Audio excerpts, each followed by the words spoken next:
What's up, guys? It's Cody from Helpful Dreams. Thank you so much for coming by the channel today. If you haven't been here before, this is where we take complex ideas and break them down into simplified versions so we can listen to them and embed them into our subconscious to become the best versions of ourselves. If you've been here before, thank you so much for the ongoing support. I appreciate you guys. Going over this information each day has revolutionized my productivity in life, and I'm just so grateful to be doing this. Today we're going to be looking at a book from Tracy called Get Smart, and we're going to be diving into the key takeaways and just cutting out all the fat and getting straight to the topics that are going to move the needle in our life, and we're going to jump into it right now. Thank you so much. Summary Part 1. Changing your perspective is the first step in unlocking your brain's potential. Assume you have a bank account with a $1 million balance. Assume you only have access to 20,000 of that million. That would be a very frustrating situation, wouldn't it? But astonishingly, that is pretty much how little access you have to the wealth and brain power that exists within your head. According to recent research, the average person only uses 2% of their mental abilities. In other words, we are wasting 98% of our potential power. But how much potential does this have? We all have approximately 100 billion brain cells, and each of these cells is connected to approximately 20,000 other cells. Tony Buzan, a brain expert, claims that if everyone used all of their brain cells, each person could generate more ideas than there are molecules in the universe. Fortunately, we can all tap into this untapped brain power. To begin, all we need to do is change our perspective. How we perceive and interpret life is critical to making the most of it. For example, an optimist sees a world full of potential and goodness, whereas a pessimist only sees problems and negativity. When confronted with constructive feedback, a pessimist may become overwhelmed by his failure, whereas an optimist likely will see it as an opportunity to learn and grow. 6 wise and blind men attempt to describe an elephant. The first man touches the elephant's ear and compares it to a thick blanket. The second touches a tusk and determines it's sharp and pointy. The third touches a leg and comes to the conclusion that an elephant is similar to a tree trunk. The fourth person touches the side and thinks it's a wall. The fifth imagines a rope after feeling the tail. And the sixth man places his hand on the elephant's head, which resembles a rock to him.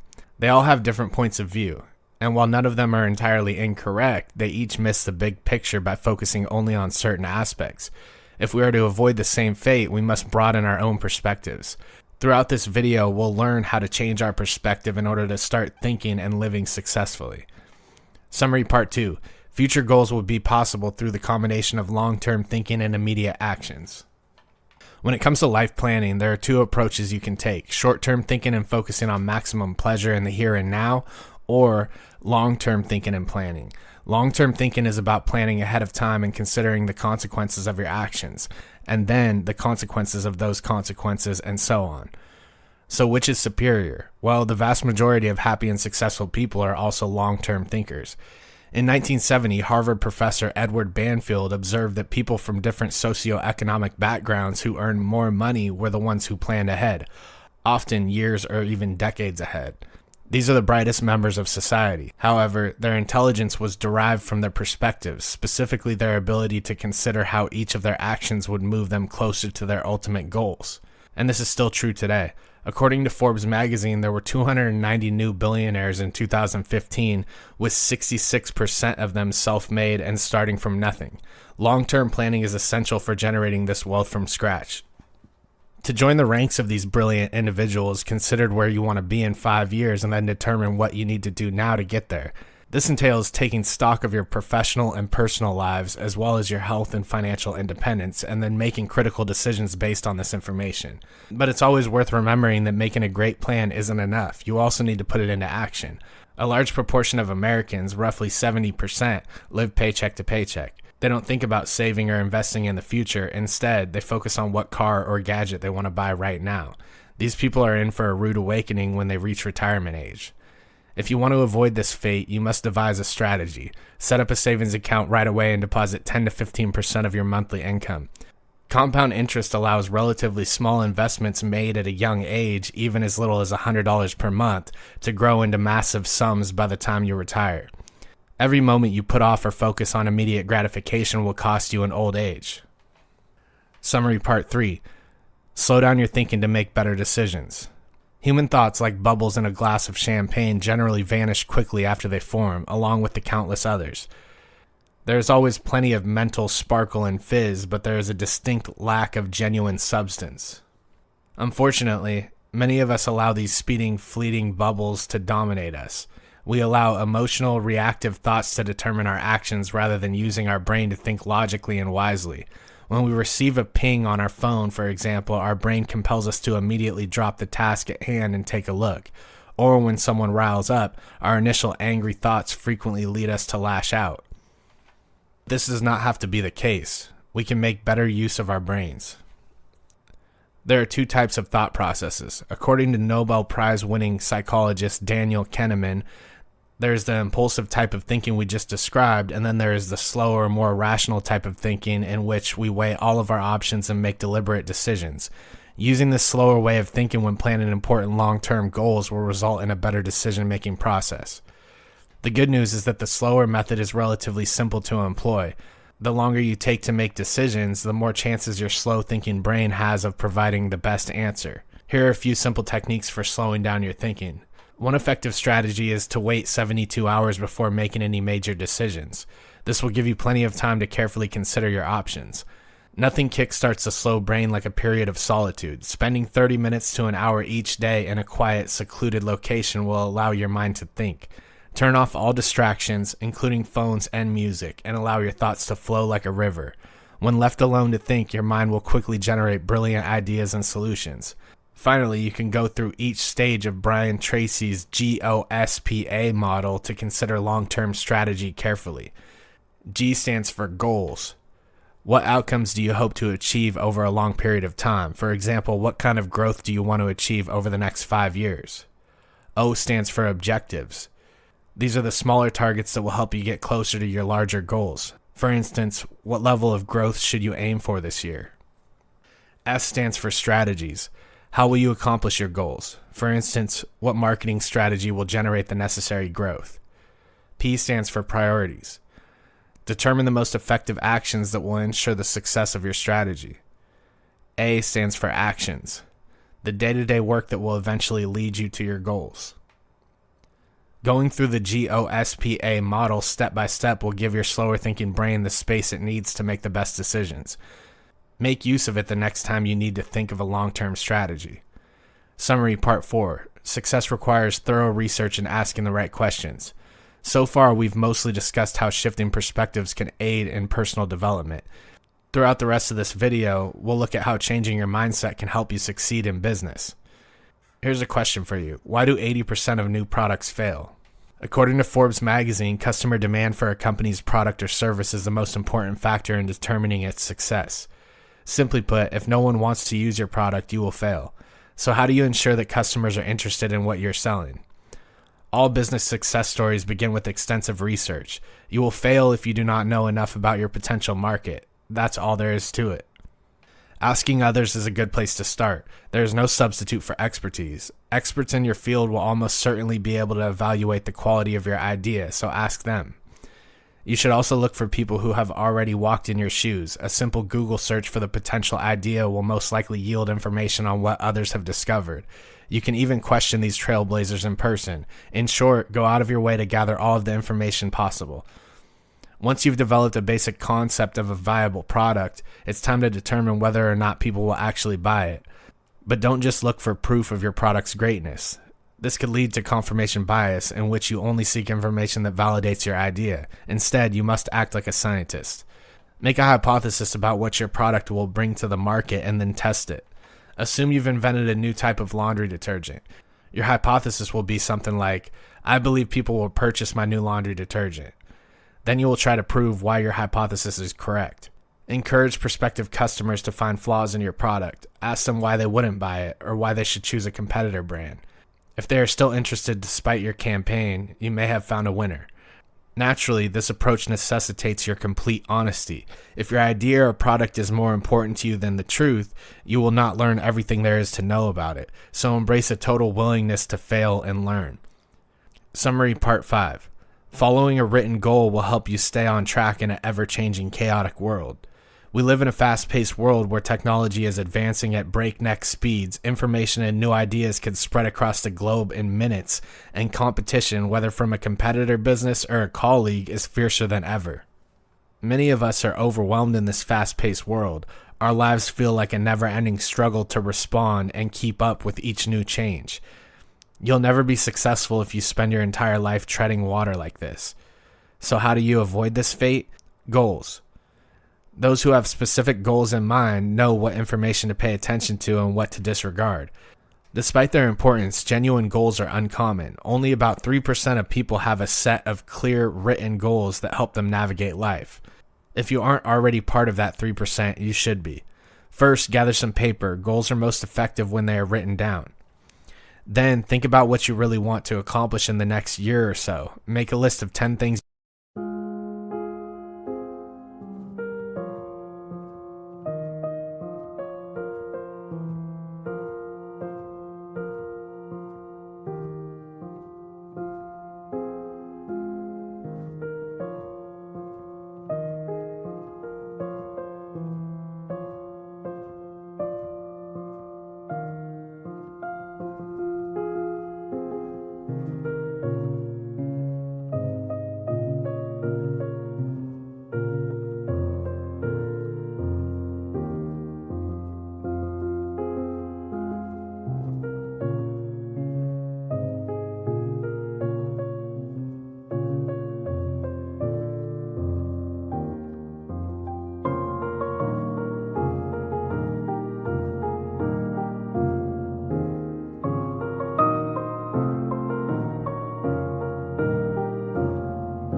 you want to do. Some of these objectives may be accomplished quickly, while others may take an entire year. Write each goal in a specific way. Use the present tense. Make it personal and make it positive. As an example, suppose you want to write a novel.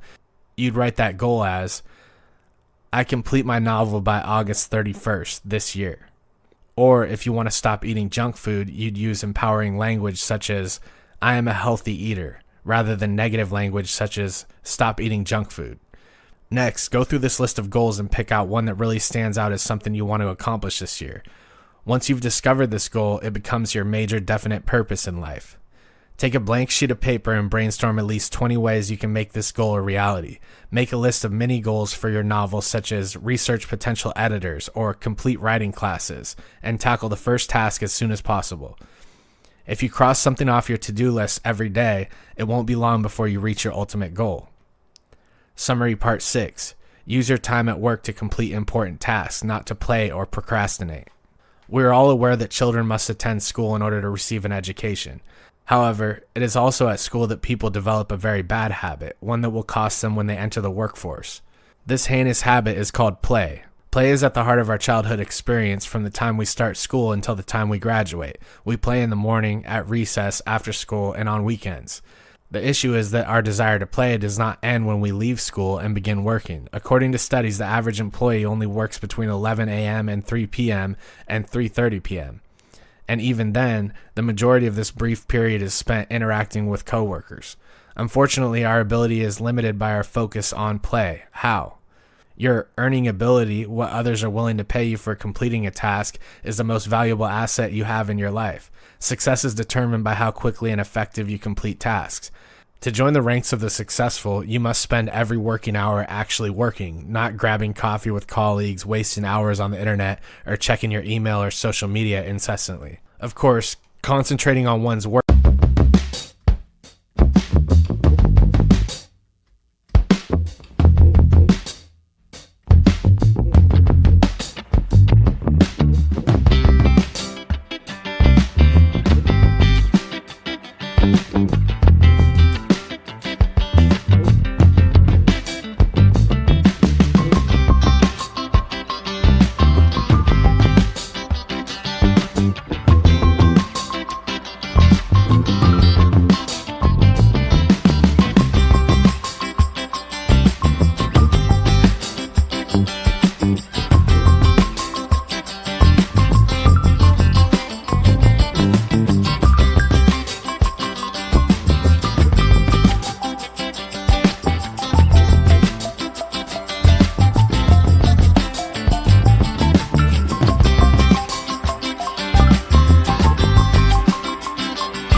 Work is easier said than done.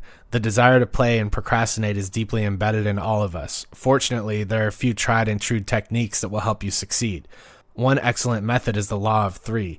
According to the law of three, just 3 of your tasks will account for 90% of your results. The key is to identify and concentrate all of your effort on these 3 things. Make a list of everything you need to do in order to find these 3 critical tasks. Don't be concerned if you come up with a lengthy list. Then ask yourself 3 critical questions. Which items on this list would yield the greatest return if I only did one thing today? Which of the following would produce the second best results if I only did 2 things on this list today? Which of the following would yield the third best results if I only did 3 things on this list today? Consult your closest colleagues or your boss to help you find the right answers.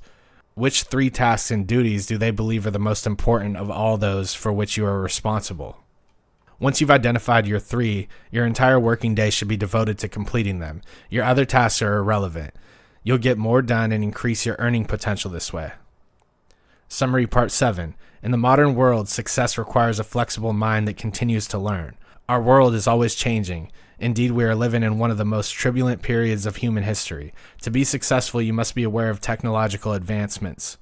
Consider Borders, the massive book retail that went out of business after the Kindle and iPad revolutionized the print industry. Borders' obliviousness bankrupted it. And if you want to avoid a similar fate, you'll need to think creatively. The ability to quickly react and adapt in the face of dramatic change is best described as flexible thinking. Flexible thinkers, unlike the executives at Borders, understand the importance of change and innovation and will adapt accordingly. But how do you cultivate the proper mindset for flexible thinking? The best way to avoid falling into a comfort zone is the practice that Brian Tracy refers to as zero-based thinking. To do so, you must consistently evaluate the worth of everything you do. More specifically, you should ask yourself a difficult question. Would I do this again from the beginning? Ask this simple question in every aspect of your life. For example, are you friends with a coworker whom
you would not befriend if you started working at the company today.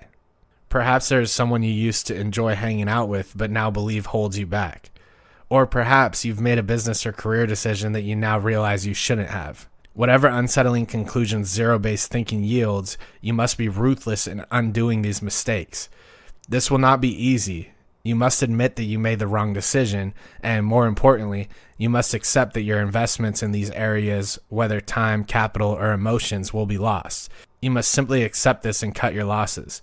Even though it's painful now, it'll be better in the long run. Fortunately, as difficult as it is to discontinue activities that no longer provide satisfaction, the results are worthwhile. You'll have more time, more energy, and a huge sense of relief. Furthermore, you will become more adaptable. You'll find yourself in a better position, ready to let go of the things that are holding you back and seize new opportunities. Part 8 Summary. Avoid mechanical thinking by taking creative risks. If you enjoy cooking, you know that following a new recipe for the first time can often result in culinary disaster. A good cook, on the other hand, learns from these mistakes, tries again, and may even discover a new favorite dish. Smart thinking works in the same way. You must take risks, make mistakes, learn from them, and find innovative ways to improve. This is the polar opposite of mechanical reasoning. Mechanical thinkers believe in extremes. Things are either completely successful or completely unsuccessful, with no room for anything in between. They also tend to reject novel ideas, owing it to fear and failure. However, their fear of being judged and ridiculed often keeps them stuck with old ideas and methods. These people are naturally unsuccessful because they rarely step outside of their comfort zone or make changes. A mechanical thinker-run restaurant is easily identified because it appears to be stuck in the past, with fading fixtures and the same dull, out-of-date menu. Creative thinkers, on the other hand, hold the keys to success because they are always looking for ways to improve. Whereas mechanical thinkers focus on problems, creative thinkers concentrate on solutions. Follow these simple steps to get started thinking creatively. Begin by examining what you do and looking for a flaw.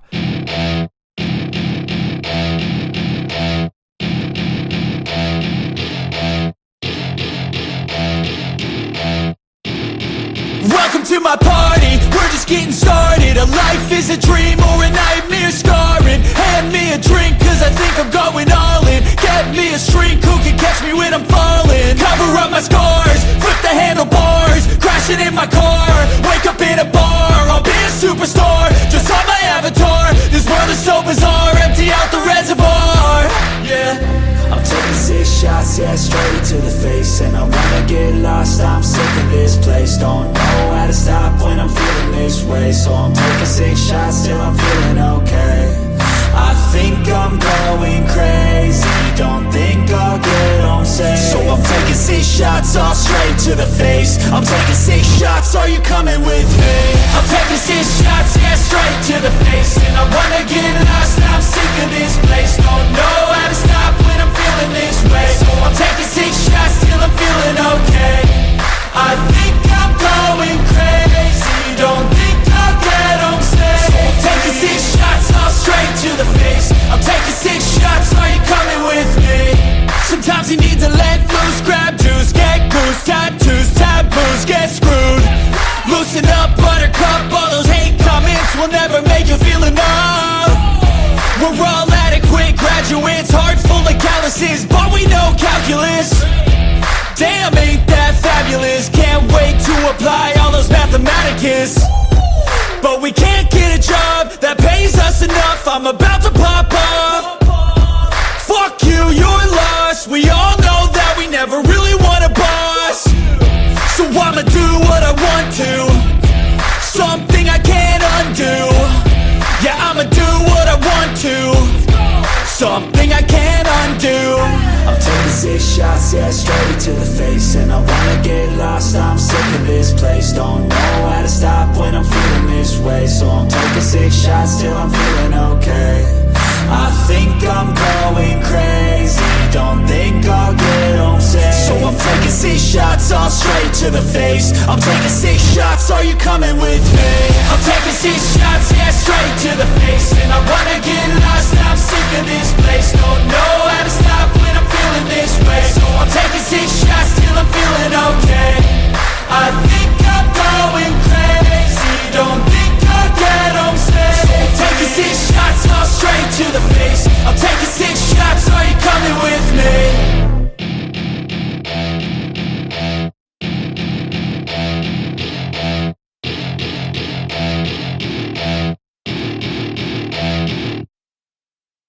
For example, if you own a business, consider what is preventing it from growing. When you believe you've defined your problem, the next step is to admit that you haven't.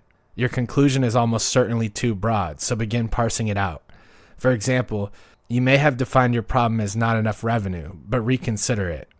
Perhaps it's because not enough people are buying your product, which leads to people prefer your competitor's product, which leads to your product isn't compatible with the latest technology. Keep working until you find the true underlying issue. Once you've identified your issue, it's time to find a solution. Work hard and enlist the assistance of your team to find it.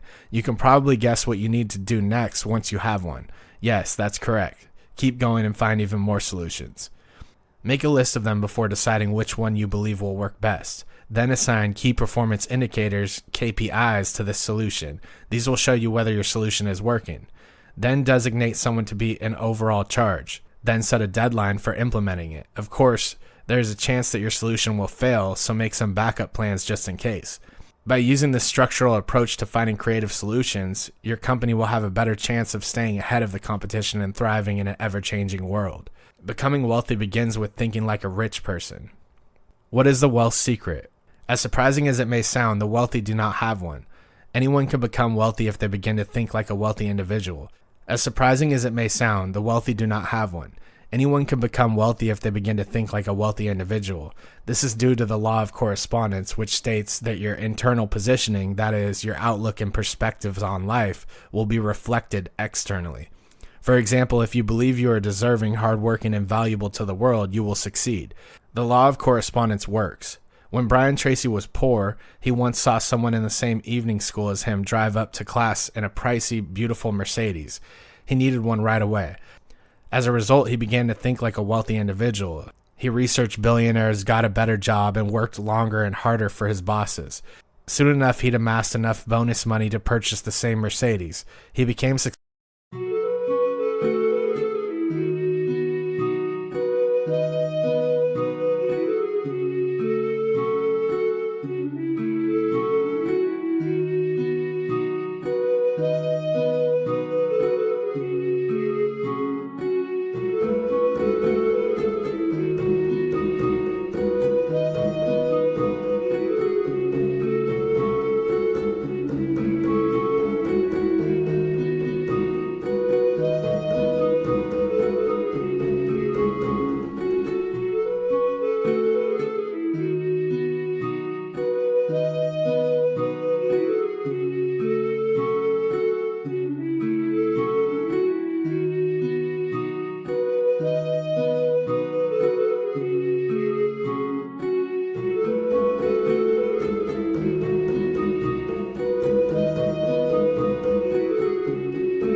successful because he began to think like a successful person.